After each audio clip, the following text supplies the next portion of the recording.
First, giving honor to the Creator and my ancestors on whose shoulders I stand. Happy Mother's Day to my mom. She is not here in attendance, but by tomorrow, she will have seen this.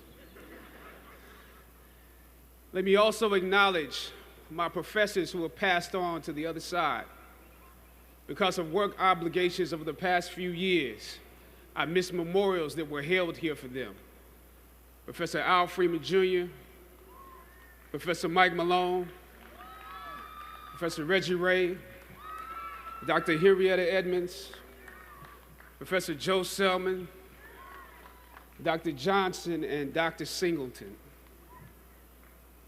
Professors and instructors that may be present: George Epstein, Tony Starnes, Denise Saunders, Professor Roberts Williams, and Professor Vera Katz.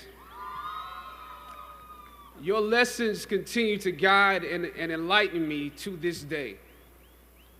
To President Wayne Frederick and the Board of Trustees, thank you for bringing me back here and giving me this distinguished award. It's overwhelming to be recognized amongst this year's other honorees. I can think of no better place to be right now after the Black Panther and Avengers campaigns than to return and participate in these graduation ceremonies with you. It is a great privilege, graduates, to address you on your day, a day marking one of the most important accomplishments of your life to date. This is a magical place, a place where the dynamics of positive and negative seem to exist in extremes. I remember walking across this yard on what seemed to be a random day, my head down, lost in my own world of issues, like many of you do daily. I'm almost at the center of the yard. I raised my head, and Muhammad Ali was walking towards me. Time seemed to slow down as his eyes locked on mine and opened wide. He's raised his fist into a quintessential guard. I was game to play along with him, to act as if I was a worthy opponent. What an honor to be challenged by the GOAT, the greatest of all time, for a brief moment. His face was as serious as if I were Frazier in the Thriller in Manila. His movements or flashes of a past greater than I can imagine. His security let the joke play along for a second before they ushered him away, and I walked away floating like a butterfly. I walked away amused at him, amused at myself, amused at life for this moment that almost no one would ever believe. I walked away light, ready to take on the world. That is the magic of this place. Almost anything can happen here. Ain't you?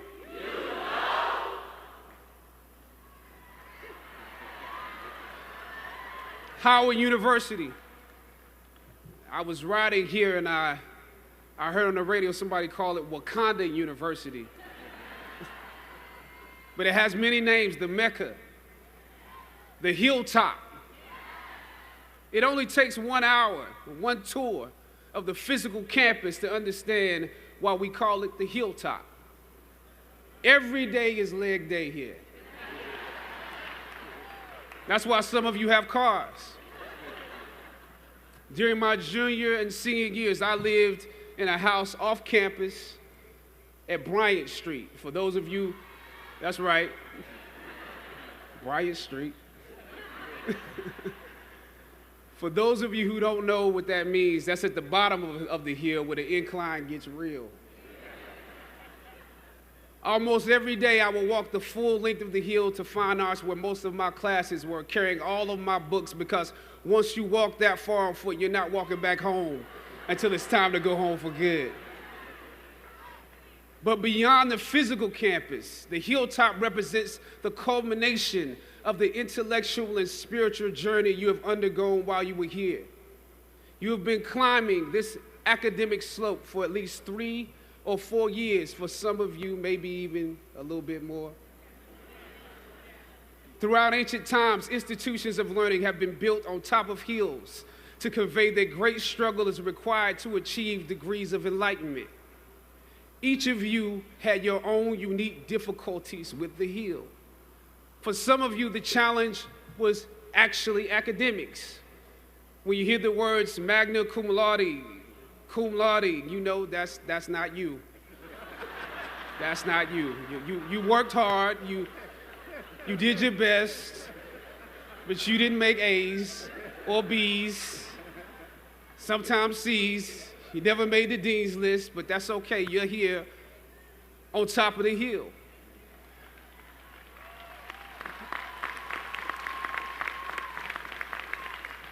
And I want to say something to that. You know, sometimes your grades don't give a real indication of what your greatness might be. So it really is okay. For others, it was financial. You and your family struggled to make ends meet every semester of your matriculation. You had to stand in one line to get to another line, to get to another line for somebody that might help you. You had to work an extra job or two, but you're here. For a lot of you, not all, but a lot of you, your hardest struggle was social. Some of you never fit in. You were never as cool and as popular as you wanted to be, and it bothers you. So your social struggles here became psychological. Even though you made it up the hill, you carry the baggage of rejection with you, but you're here. Or some of you went through something traumatic. You made it to the top of the hill, but not without scars and bruises. Some of you fit in too much.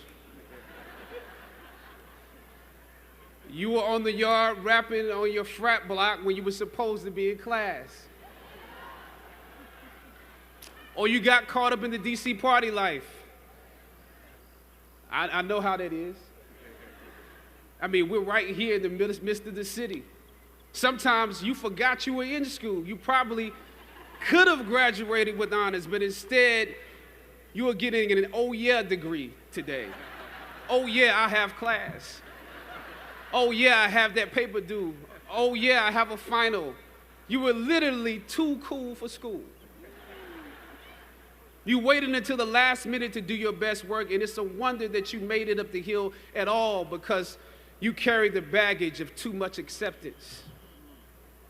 Most of you graduating here today struggled against one or more of the impediments or obstacles I mentioned in order to reach this hilltop. When completing a long climb, one first experiences dizziness, disorientation, and shortness of breath due to the high altitude. But once you become accustomed to the climb, your mind opens up to the tranquility of the triumph. Oftentimes, the mind is flooded with realizations that were for some reason harder to come to when you were at a lower elevation. At this moment, most of you need some realizations because right now you have some big decisions to make. Right now, I urge you, in your breath, in your eyes, in your consciousness, invest in the importance of this moment and cherish it. I know some of you might have partied last night. You should celebrate, but this moment is also part of that celebration. So savor the taste of your triumphs today. Don't just swallow the moment whole without digesting what has actually happened here. Look down over what you conquered and appreciate what God has brought you through.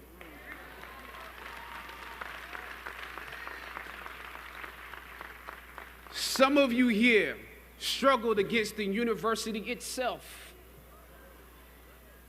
This year, students protested and took over the A building, formulated a list of demands, and negotiated with our president and administration to determine the direction of our institution. It's impressive. Similarly, During my years here at Howard, we also protested and took over the A building in order to preserve Howard's annual appropriations from Congress. President H. Patrick Swagger decided to reduce the number of colleges at the university. By his plan, engineering would need to merge with architecture, nursing would merge with allied health, and fine arts, my school, would be absorbed by arts and sciences. That's how we saw it, absorbed. For many of us in fine arts, this signaled to us that our curriculums or the curriculums of students following us might become watered down concentrations. This undermined the very legacy we were proud to be a part of and aim to continue. The Fine Arts program had produced Felicia Rashad, Debbie Allen, Isaiah Washington, Richard Wesley, Donnie Hathaway, Roberta Flack, just to name a few. We felt that, yes, you could go on and on, you could go on and on, you could go on and on. We felt that we could compete with students from Juilliard, NYU, and Cal Arts as long as we continued to have a concentrated dosage that rivaled a conservatory experience. But without it, although we took over the A building for several days and presented our arguments to President Swagger and the administration, the schools were still merged. Thus, the current collection or formation of schools exists. That's why I view your recent protest as such an accomplishment for both sides of the debate, student and administration. I didn't come here to take sides. My interest is what's best for the school.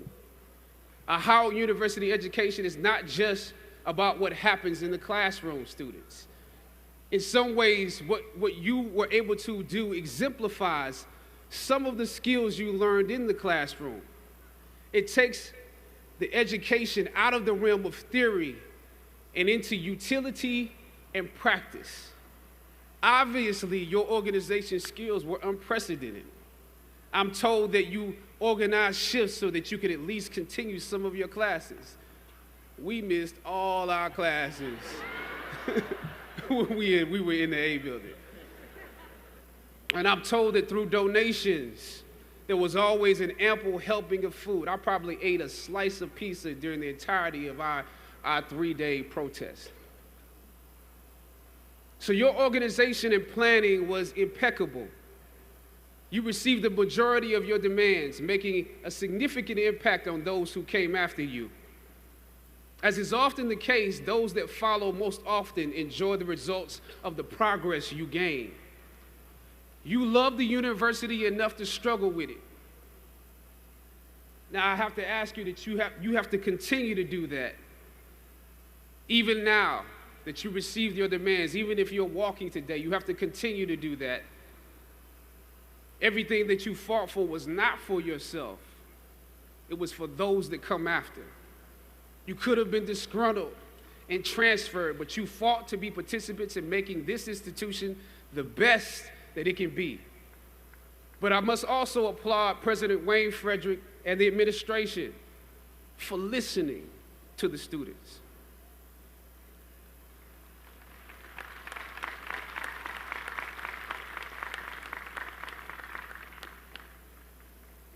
Your freedom of speech was exercised in a way where you can contribute to this place. It also shows that you can contribute to the democracy.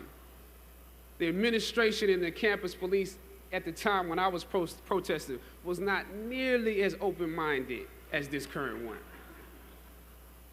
I know this was a difficult time, but because of both of you, I believe Howard is a few steps closer to the actualization of its potential, the potential that many of us have dreamed for it. Students, your protests are also promising because many of you will leave Howard and enter systems and institutions that have a history of discrimination and marginalization. The fact that you have struggled with this university that you love is a sign that you can use your education to improve the world that you are entering. I was on a roll when I entered the system of entertainment, theater, television, and film. In my first New York audition for a professional play, I landed the lead role. From that play, I got my first agent. From that agent, I got an on-screen audition. It was a soap opera. It wasn't Third Watch. It was a soap opera on a major network. I scored that role too. I felt like Mike Tyson when he first came on the scene, knocking out opponents in the first round. With this soap opera gig, I was already promised to make six figures, more money than I had ever seen. I was feeling myself. But once I got the first script, and with soap operas, you very often get the script the night before and you shoot the whole episode in one day with little to no time to prepare. Once I saw the role I was playing, I found myself conflicted. The role wasn't necessarily stereotypical. A young man in his formative years with a violent streak pulled into the allure of gang involvement. That's somebody's real story. Never judge the characters you play. That's what we were always taught. That's the first rule of acting. And any role play, honestly, can be empowering. But I was conflicted because this role seemed to be wrapped up in assumptions about us as black folk. The writing failed to search for specificity. Plus, there was barely a glimpse of positivity or talent in the character, barely a glimpse of hope. I would have to make something out of nothing. I was conflicted. Howard had instilled in me a certain amount of pride, and for my taste, this role didn't live up to those standards. It was just my luck that after filming the first 2 episodes, execs of the show called me into their offices and told me how happy they were with my performance. They wanted me to be around for a long time. They said, if there was anything that I needed, just let them know. That was my opening. I decided to ask them some simple questions about the background of my character, questions that I felt were pertinent to the plot. Question number 1, where's my father?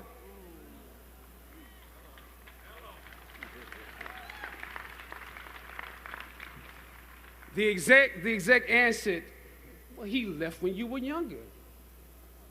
Of course. Okay. Question number 2.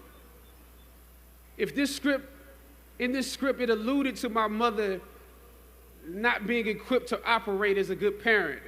So why exactly would my little brother and I have to go into foster care? Matter of factly, he answered, well, of course, she's on heroin. That could be real, I guess. But I didn't want to assume that's what it was. If we're around here assuming that the black characters in the show are criminals on drugs and deadbeat parents, then that would probably be stereotypical, wouldn't it? That word stereotypical lingered. One of the execs pulled out my resume and began studying it. The other exec wore a smile, trying to live up to what they had promised me only a few moments before. If there's anything you need, just let us know. She said, as you have seen, things move really fast around here. But we are more than happy to connect you with the writers if you have suggestions. Yeah, I said, that would be great. I said, because I'm just trying to do my homework on this. I didn't know if you guys had decided on all the facts, but maybe there's some things we could come up with, some talent or gift that we could build. Maybe he's really good at math or something. He has to be active. I'm doing my best not to play this character like a victim. So you went to Howard University, huh? The exec holding my resume interrupted, peeking over the pages. Yes, I said proudly. He slid my resume back in his desk and said, thank you for your concerns. We'll be watching you. I left the office. I shot the episode I had come in to shoot on that day. Probably the best one I did out of the 3 because I got what was bothering me off my chest. I was let go from that job on the next day. A phone call from my agent. They decided to go another way. The questions that I asked set the producers on guard and perhaps paved the way for a less stereotypical portrayal for the black actor that stepped into the role after me. As the scripture says, I planted the seed and Apollos watered it. But God kept growing. God kept it growing. Yet and still, when you invest in a seed, watching it grow without you, that is a bitter pill to swallow. A bitter pill. Anybody that's ever been fired knows what I'm talking about. Even if you really don't want the job, when they let you go, it's like any breakup. You act like you don't care. I didn't need that damn job anyway. I didn't need them. But when you have those moments alone, you start to wonder if there was a better way to handle it, and if you could have handled it better, maybe you could help your family. And then before you know it, you're broke, and you find yourself scraping together change just so you can ride the subway so that you can get the next job. And maybe if you could book something else, that would eclipse the feeling of doubt that's building, but it seems like you can't pay them to hire you now. My agents at the time told me it might be a while before I got a job acting on screen again. Well, that was fine because I never wanted to act in the first place. And I definitely didn't want to be caught dead going after a fake Hollywood pipe dream. I'm more of a writer-director anyway, so forget their stories. I can tell my own stories. But am I actually blackballed? We're hesitant about sending you out to some people right now because there is a stigma that you're difficult. As conflicted as I was before I lost the job, as adamant as I was about the need to speak truth to power, I found myself even more conflicted afterwards. I stand here today knowing that my Howard University education prepared me to play Jackie Robinson, James Brown, Thurgood Marshall, and T'Challa. But what do you do when the principles and standards that were instilled in you here at Howard close the doors in front of you? Sometimes you need to get knocked down before you can really figure out what your fight is and how you need to fight it. At some point, my mind reverted back to my experiences here, to the professors that challenged me and struggled against me. Professor Roberts Williams, Doc Singleton, George Epstein, to name a few, the ones that would fail you out of the goodness of their hearts.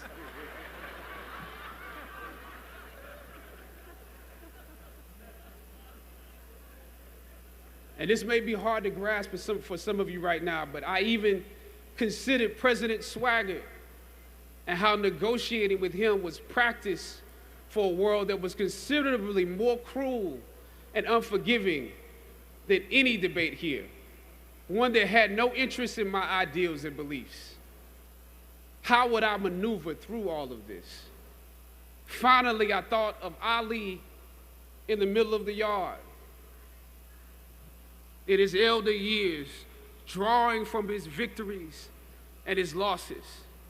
At that moment, I realized something new about the greatness of Ali and how he carried his crown. I realized that he was transferring something to me on that day.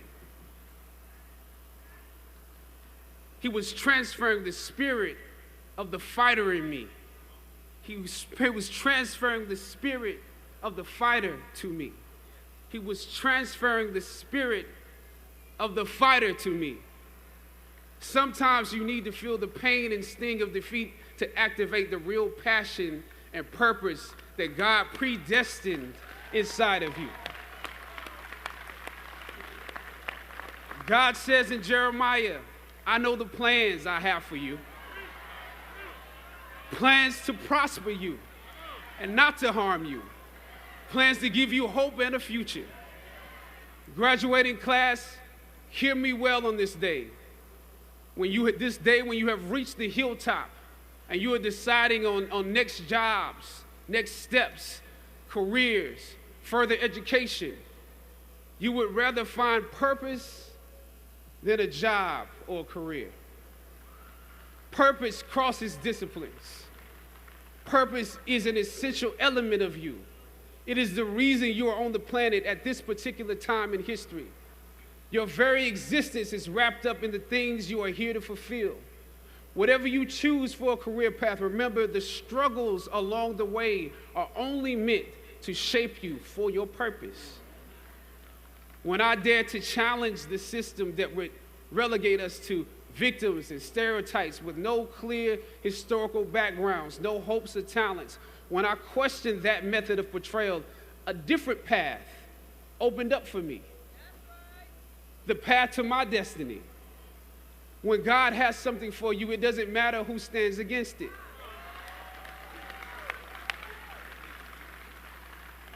God will move someone that's holding you back away from a door and put someone there who will open it for you.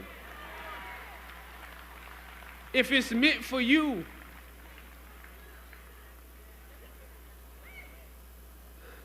I don't know what your future is, but if you're willing to take the harder way, the more complicated one, the one with more failures at first than successes, the one that has ultimately proven to have more meaning, more victory, more glory, then you will not regret it. Now, this is your time.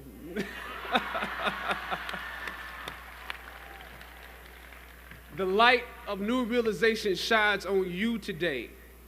Howard's legacy is not wrapped up in the money that you will make, but the challenges that you choose to confront.